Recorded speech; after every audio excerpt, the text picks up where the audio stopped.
여호와여, 내가 주를 불렀사오니 속히 내게 오시옵소서. 내가 주께 부르짖을 때 내 음성에 귀를 기울이소서. 나의 기도가 주의 앞에 분향함과 같이 되며 나의 손드는 것이 저녁 제사같이 되게 하소서. 여호와여, 내 입에 파수꾼을 세우시고 내 입술의 문을 지키소서. 내 마음이 악한 일에 기울어 죄악을 행하는 자들과 함께 악을 행하지 말게 하시며 그들의 진수성찬을 먹지 말게 하소서. 의인이 나를 칠지라도 은혜로 여기며 책망할지라도 머리에 기름같이 여겨서 내 머리가 이를 거절하지 아니할지라. 그들의 재난 중에도 내가 항상 기도하리로다. 그들의 재판관들이 바위 곁에 내려 던져졌도다. 내 말이 달무로 무리가 들으리로다. 사람이 밭가라 흙을 부서뜨림같이 우리의 해골이 수월 입구에 흩어졌도다.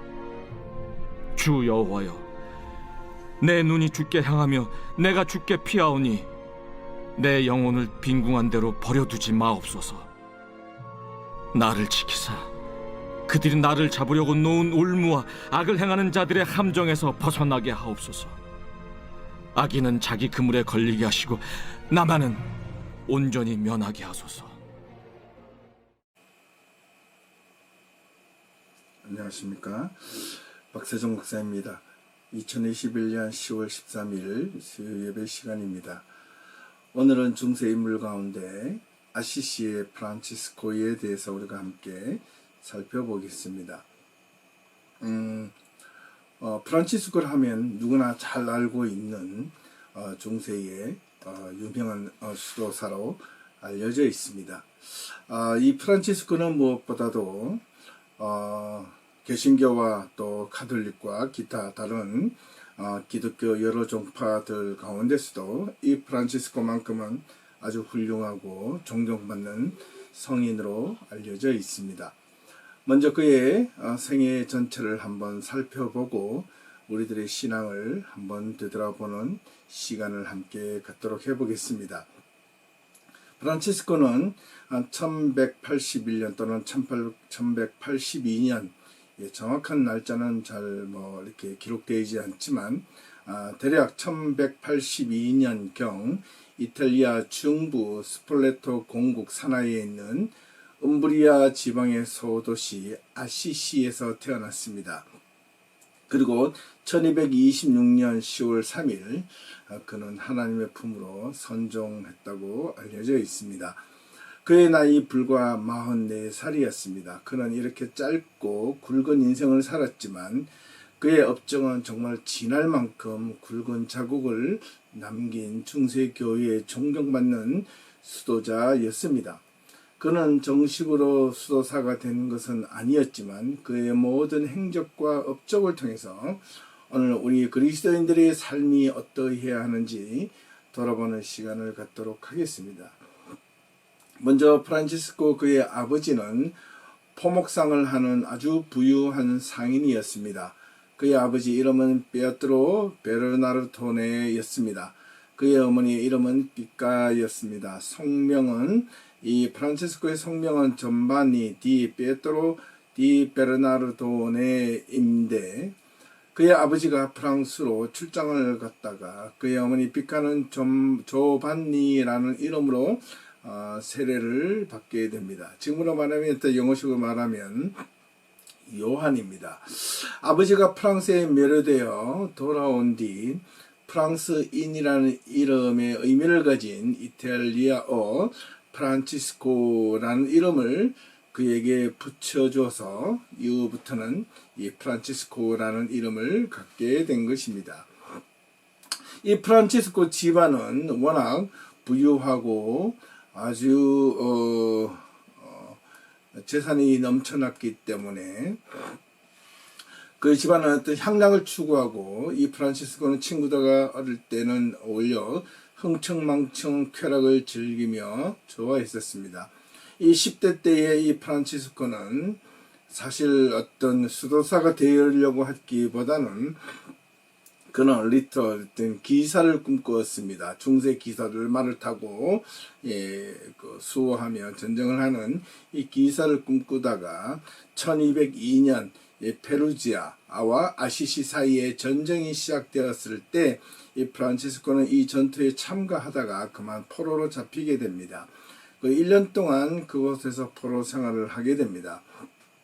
이 기간 동안 다른 포로들은 비통에 젖어 있었으나 프란치스코는 매우 평화로운 상태에 포로 생활을 지내며 다른 이들을 놀라게 하였고, 이들 중 여럿은 프란치스코와 대화를 나눈 후에 화해를 하고 평안을 되찾았다는 유명한 일화가 있습니다. 1년 후에 감옥에서 풀려나온 뒤 그는 큰 병을 앓게 됩니다.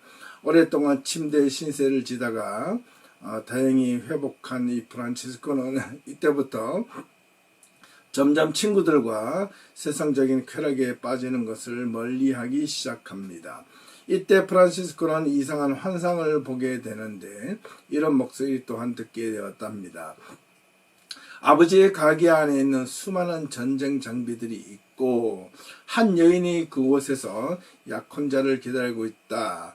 장비들은 너의 병사들을 위한 것이고 약혼녀는 너에게 예정되어 있다라는 소리를 듣게 됩니다. 그러니 값비싼 옷들을 즐겨 입었고 그동안 친구들과 함께 연애를 자주 가졌으나 프란치스코는 선천적으로 무엇보다도 가난한 이들에게 관심을 많이 가졌다고 성 보나펜투라가 전하고 있기도 합니다. 다시금 기사가 되길 원했던 그 프란치스코는 1205년 계속되는 전쟁에 참여하기 위해서 불리아로 가던 중 스플레토라는 곳에서 또 다른 음성을 듣게 됩니다. 그 음성은 내용은 이렇습니다. 주인과 종, 그 중에 누구를 택했느냐라는 질문에 대한 음성을 듣게 되는데 이 프란치스코는 주저없이 주인입니다 라는 대답을 하였고, 그래서 다시 그 음성이 들려지기를 그렇다면 너는 고향으로 다시 돌아가라. 거기에서 내가 할 일을 가르쳐 주겠다라는 소리를 듣고 아시시로 돌아가게 됩니다. 그의 나이 24살 때였습니다. 그때는 이미 세상의 모든 그에게 관심이 멀어지기 시작했고 점점 자신도 모르게 강해져만 오는 여러 다른 갈망으로 인하여 새로운 길을 찾아 기도와 탐구를 시작했던 시기라고 볼 수 있습니다. 하나님께서 그의 이러한 갈망을 대답을 주시리라 생각한 프란치스코는 어느 날 아시시의 동굴을 산책하곤 했습니다. 그러던 중 그 근처에 있는 나병 환자촌에서 비참한 모습을 본 나환자의 모습을 본 이 프란치스코는 피하고 싶은 마음과 즉각 그곳에 나환자를 안아주고 도와주며 그를 다시 만나러 오고 싶어하는 그런 마음이 생겼습니다. 이런 그 나환자들에게 다시 돌아오겠다는 약속을 하며 그곳을 떠나옵니다. 어느 날 이 프란치스코는 성 다미아노 성당을 발견하여 그곳으로 들어가게 됩니다. 거기서 기도하던 도중에 이런 음성을 확실하게 듣게 됩니다. 프란치스코야, 무너져가는 나의 교회를 고쳐라 라는 음성을 듣게 되는데, 당시 무너져가는 교회가 이 무너져가는 다미아노 성당인 줄 착각하고 그 길로 자기가 가진 모든 돈과 아버지의 가게의 물건을 일부를 팔아 성당을 수리하려고 헌금으로 내어놓습니다. 이 말씀은 그리스도 교회를 말하는 것이었는데 프란치스코는 글자 그대로 다미아노 성당을 수리해야 하는 줄로 이해하였습니다. 그래서 그는 그의 모든 재산을 팔아서 성당 수리 비용으로 마련하여 주임사제에게 봉헌했으나 주임사제는 거부하였습니다. 그러자 이 프란치스코는 성당 창문 옆에다가 돈을 넣고 떠나버렸습니다. 프란치스코는 이 일을 위하여 아버지의 가게까지 모두 탁탁 털어 비용을 충당했습니다. 그리고 프란치스코는 틈만 하면 성당을 지을 벽돌을 구걸하러 돌아다니기도 했었다고 전해집니다. 이 모습을 드는 프란치스코의 아버지는 몹시 격분하고 화가 냈습니다.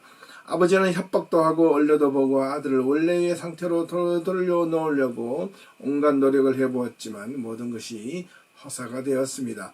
결국 아들의 상속권까지 빼앗으려 시의 승정원에 재판을 의뢰하였는데 프란치스코는 아버지의 돈 주머니와 옷을 모두 벗어버리고 벌거벗은 채로 그 앞에 모여든 군중들에게 이렇게 당당하게 외쳤습니다. 모든 사람들은 내 말을 들어보시오. 지금까지 나는 베드로 베르나르도네를 나의 아버지라고 불러왔습니다. 하지만 지금부터는 나는 그에게서 받은 모든 돈과 의복을 모두 돌려드립니다. 그리고 이제부터 나는 하늘에 계신 유일한 아버지 한 분만을 섬길 것입니다. 라고 크게 외치며 프란치스코는 알몸으로 길을 걷기 시작합니다. 이런 모습을 처음 보게 된 모든 군중들은 이 프란치스코가 처음에는 미친 자로 보았지만 하나 둘씩 그에게 관심을 가지기 시작하였고 또 그를 좋아했던 청년들이 프란치스코를 따르기 시작했습니다.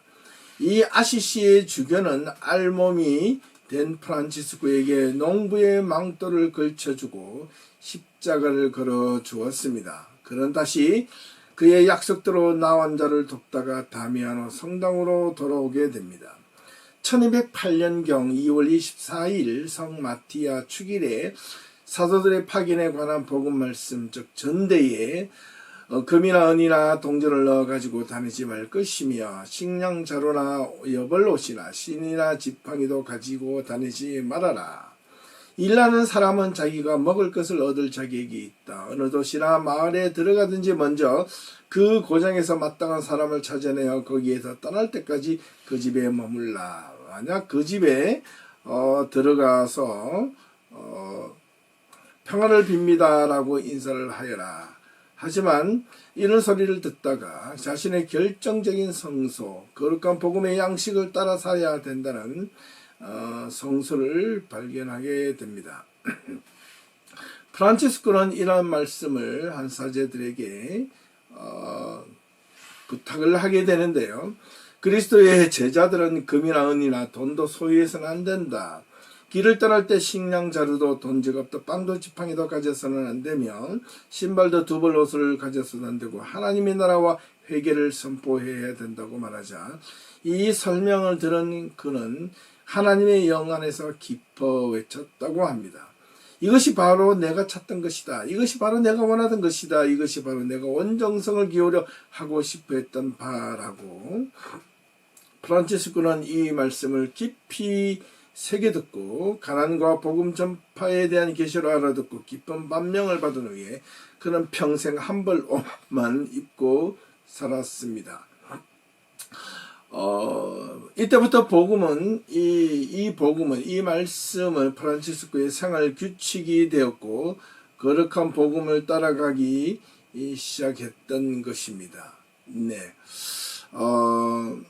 프란치스코는 이제 하나님의 부름을 확실히 인식하기 시작하고 소명을 느끼기 시작했습니다.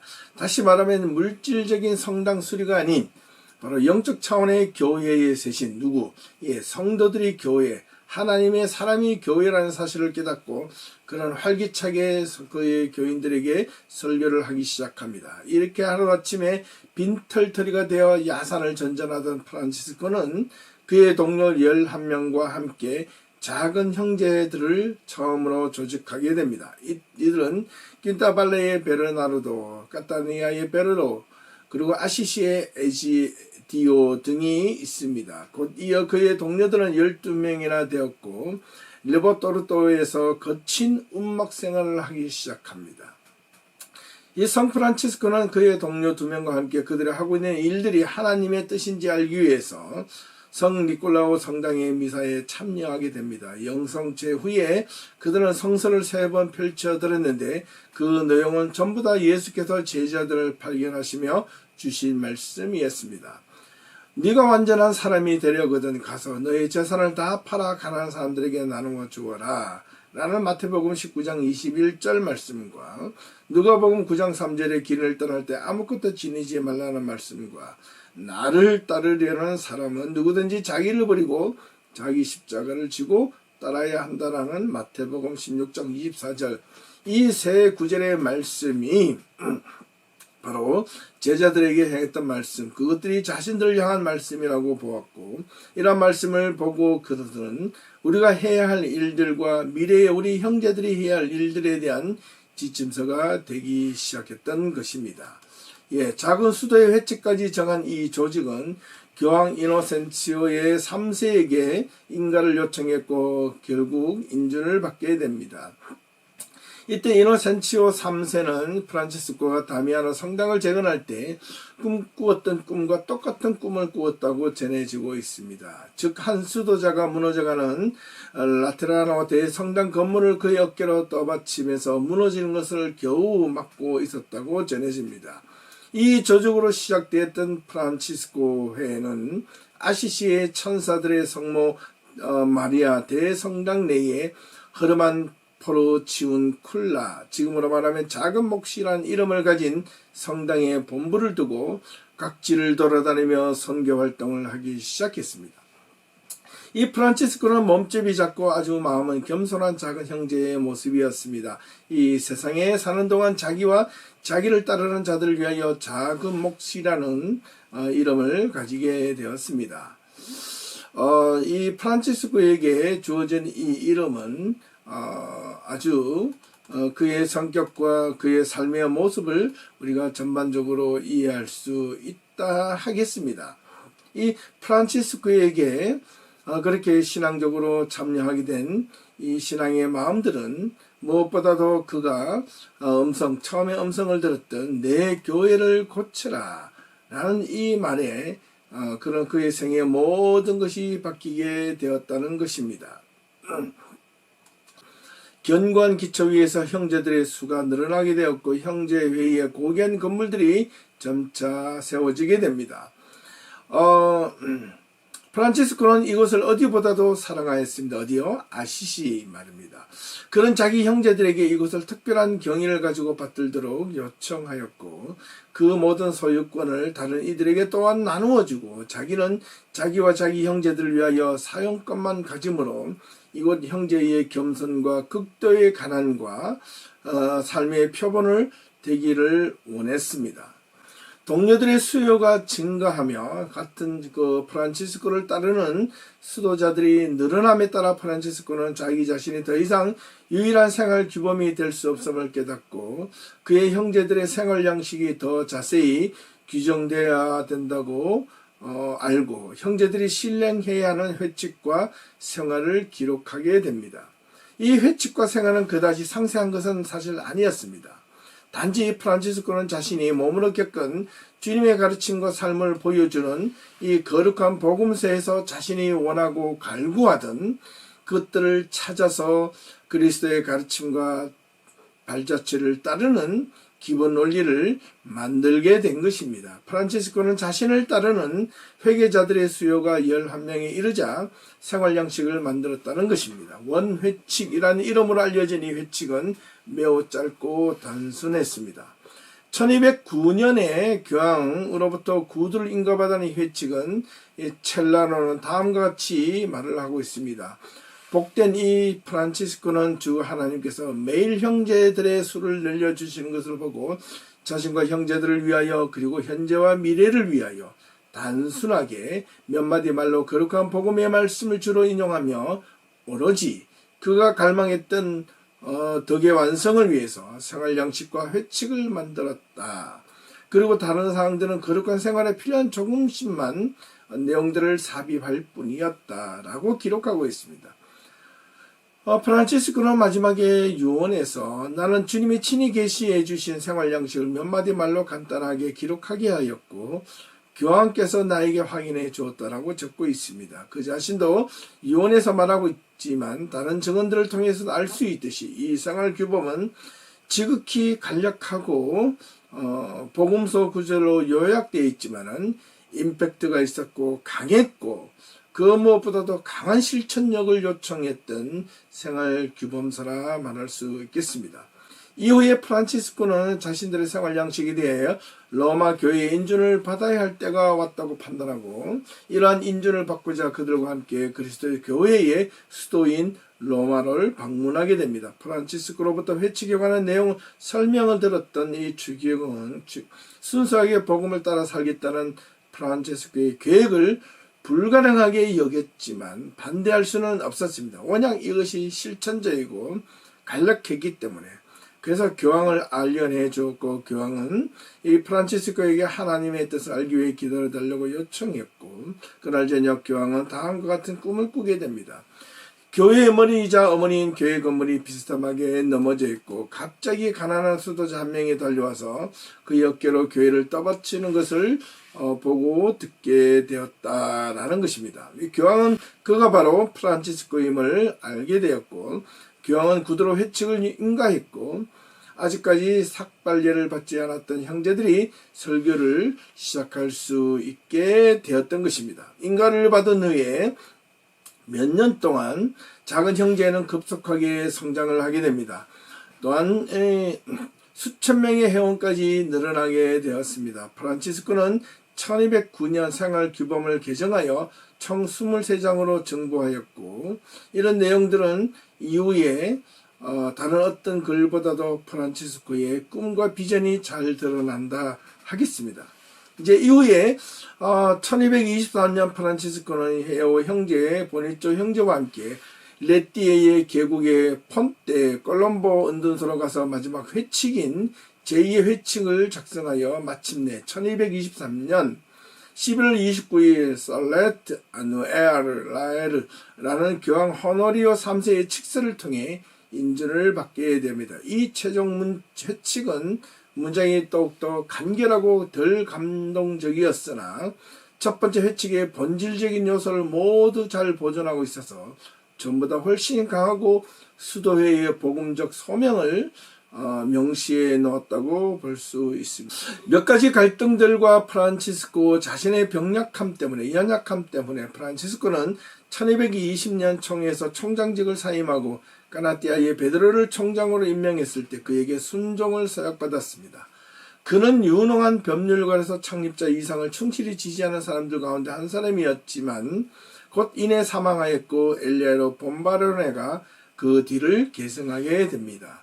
1224년 9월 프란치스코는 라베르나 산에서 오상을 받았습니다. 이제 십자가에 못 박힌 예수 그리스도의 살아있는 상이 된 그는 그의 몸이 몹시 불편했지만 여전히 이탈리아 중부 지방을 두루 돌아다니며 가는 곳마다 공경과 성인으로 칭송을 받게 되었습니다. 1226년 봄에 그가 시에나에 있을 때에 그는 자신이 서서히 죽어가고 있음을 느끼고 마지막 바람에 간곡한 당부를 받아쓰게 합니다.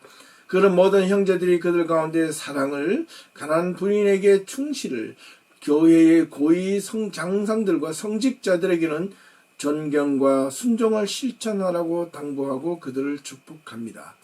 성인의 원의에 따라서 형제들이 프란치스코를 형제의 요람이라 할 포르지움굴라로 모셔갔습니다. 바로 그곳에서 이 프란치스코는 그가 내용을 마지막으로 보충한 마지막 유언을 쓰게 하였는데 그 본문은 타인의 문학적 수정 없이 프란치스코의 언어 그대로 전해지고 있습니다. 지금까지 말입니다.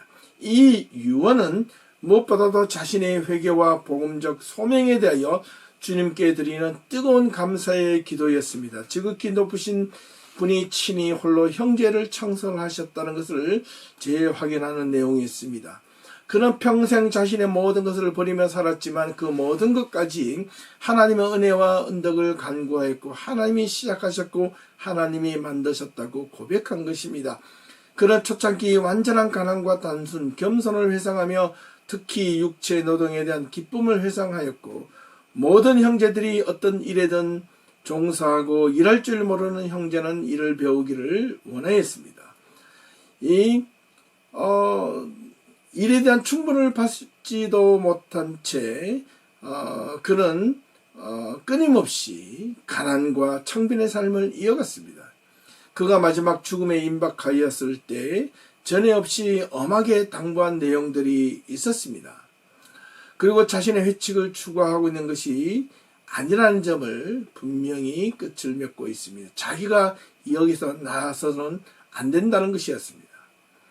1224년 9월 14일 새벽 프란치스코는 라베르나 산에서 기도하던 중에 십자가에서 못 박힌 괴롭힘을 보고 예수 그리스도가 받은 5가지 상처, 자신의 손과 발, 옆구리와 똑같은 상처를 입게 됩니다.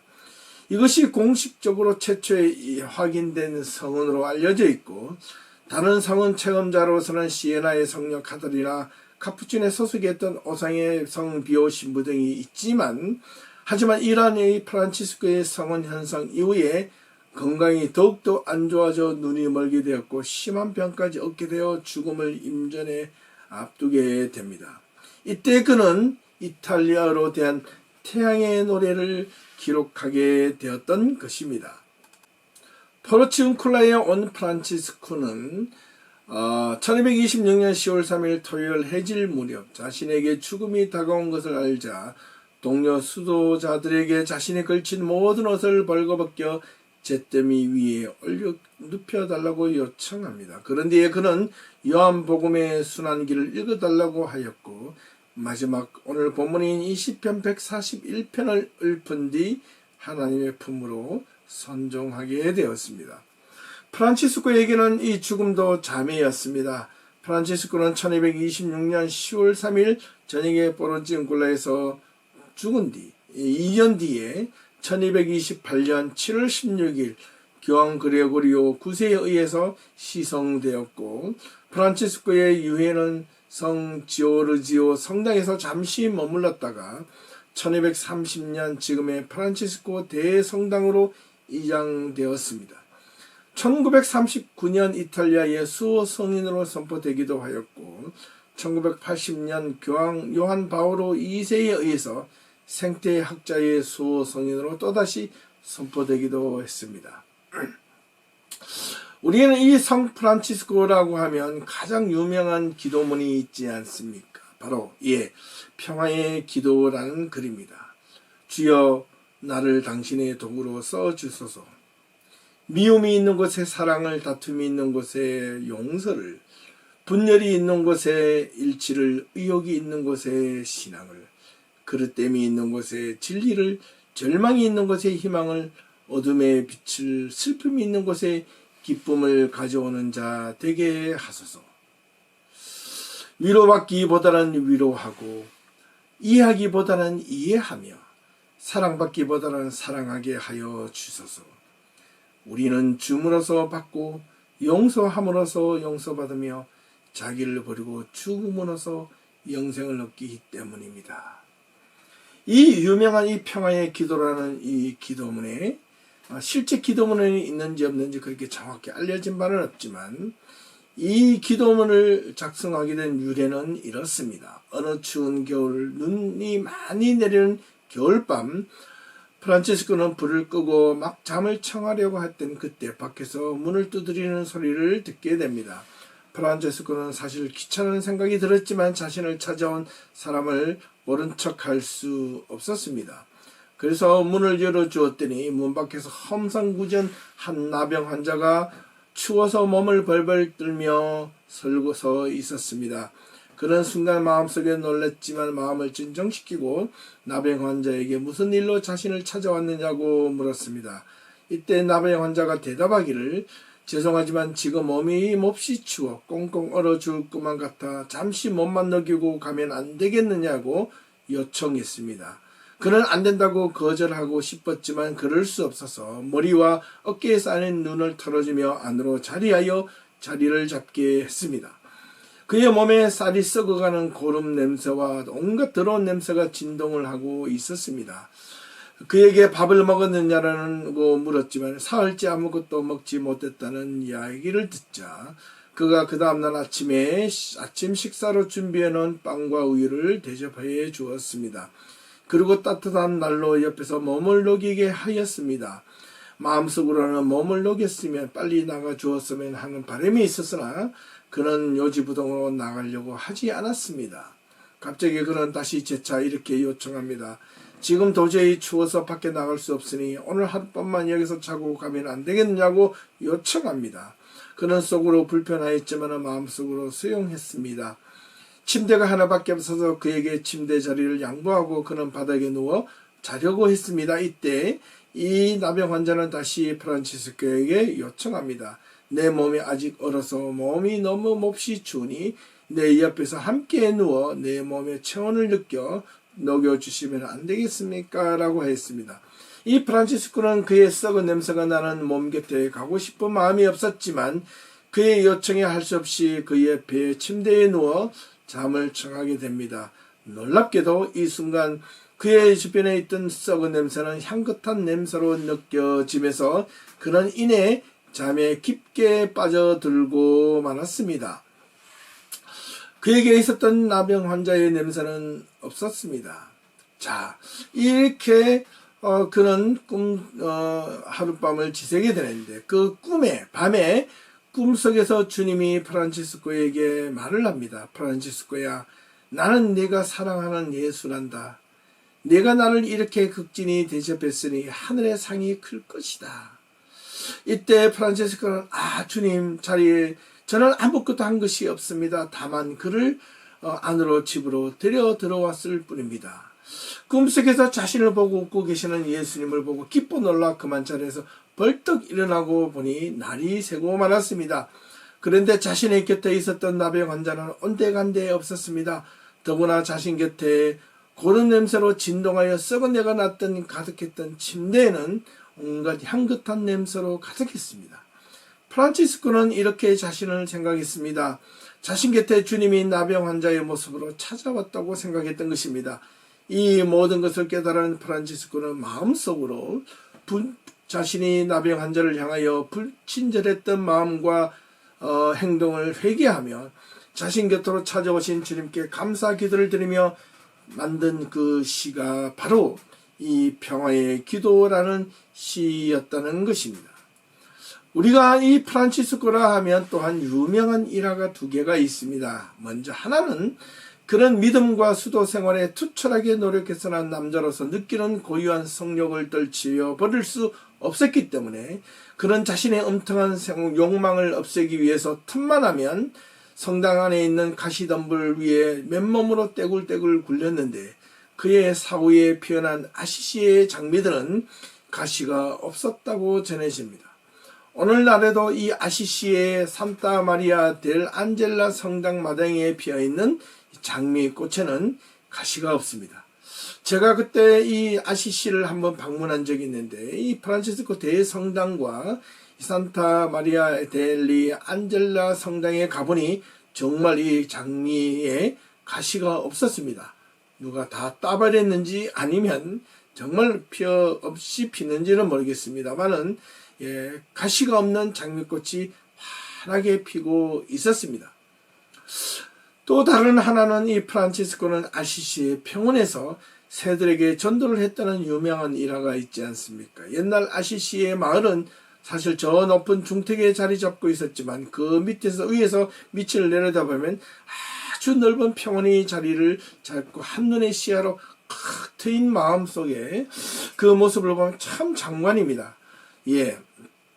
그 평원이 있는데 어느 날 이 프란치스코는 아시시의 평원을 걷다가 새들이 떼지어 있는 것을 보고 가까이 다가가서 새들에게 설교했다는 겁니다. 나의 새 자매들이여, 주님께서 여러분들에게 평안을 주시기를 기원합니다. 여러분은 여러분을 만드신 분을 많이 찬미하고 사랑해야 합니다.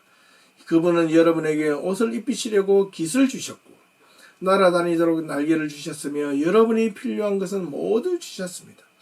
그분은 당신을 창조물 중에서 여러분을 특별히 귀하게 만드셨고 맑은 대기 속에서 집을 마련해 주셨습니다. 여러분은 씨를 뿌리거나 거두거나 곳간에 모아들이지 않아도 아무런 걱정 없이 살아갈 수 있도록 늘 여러분을 하나님께서는 보살피십니다 라는 말을 했다는 것입니다. 그러자 새들은 이 프란치스코 말을 경청하며 그의 본성대로 복음을 듣고 날개를 빼고 목을 내리거나 날개를 빼고 입을 벌려 기한 몸짓으로 정겨워하며 그를 응시했다고 전해집니다. 프란치스코는 수도복 자락으로 새들을 스치며 한가운데 오고 갔습니다. 그리고는 십자 성원을 그들에게 축복으로 해주자 새들은 기쁜 듯이 몸짓을 하며 사방으로 날아갔다고 전해집니다. 이제 지금까지 우리는 프란치스코의 생애에 대해서 간략하게 살펴보았습니다. 자, 그는 자신의 삶은 누구보다도 적극적으로 신앙 안에서 몸소 실천하며 살아가려고 노력했고 또한 그렇게 살아왔던 중세기 가장 귀한 인물 가운데 한 분이었습니다. 자신의 삶은 안락하고 부유롭게 아무런 부족함 없이 살 수 있었으나 자신은 하나님의 음성을 듣고 내 교회를 고치라는 음성을 듣고 자신은 자신의 모든 가졌던 재산과 삶을 버리고 오로지 누더기 한 것을 가지고 그는 평생 하나님의 말씀을 실천하며 살려고 노력했던 자였습니다. 어떻게 이 프란치스코는 그의 인생이 이렇게 바뀌게 되어졌을까? 우리는 이러한 부분들을 다시 한 번 더 우리가 신앙에 넣어서 한번 깊게 생각해 볼 필요가 있습니다. 우리가 이 프란치스코를 생각할 때 단지 우리는 평화의 기도, 그냥 유명한 수도사라고 우리는 알려져 있지만은 이 프란치스코가 되게 된 배경에는 분명 그의 인생에 바꾸게 된 첫 번째 계기가 있습니다. 그것은 바로 뭐냐면 교회 안에서 들려왔던 음성 내 교회를 고치라, 내 교회를 살리라 라는 겁니다. 어떻게 살릴 것인가? 먼저 우리가 몸담고 있는 우리의 교회를 어떻게 살리고 고칠 것인가?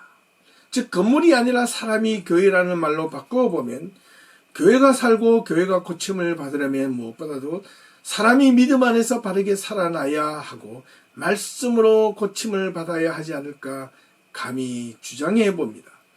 그는 믿음이 삶이 고단하다고 그 길을 마다하지 않았습니다. 자신의 이 땅에서 삶이 유한하다는 것을 무엇보다도 누구보다도 알게 되었고 이 땅에서 영원하지 않다는 것을 깨달으며 그는 오로지 하나님의 선교, 하나님의 복음대로 말씀대로 살기를 노력했고 하나님의 복음을 전하기 위해 하나님의 선교에 올인하였으며 삶은 누구보다도 청빈과 가난에 몰두했습니다.